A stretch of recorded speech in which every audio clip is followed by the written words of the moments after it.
Jonathan here with Darrow Kia Madison. Are you bored of your car? You might be.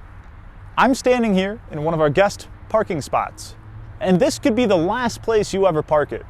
So a quick reminder that we are always in need of trade-ins, and now is a great time to trade your car in. The car market is still going very strong.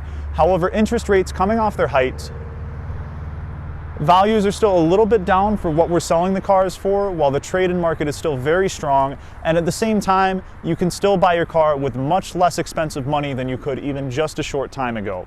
So you can still take advantage of a strong value for your car and a great deal on the next one. And all that being said, we're going into winter. So if you're looking to get something a little bit better for the snow, while the weather is still nice, your smaller front or rear wheel drive car will still be worth a good deal of money.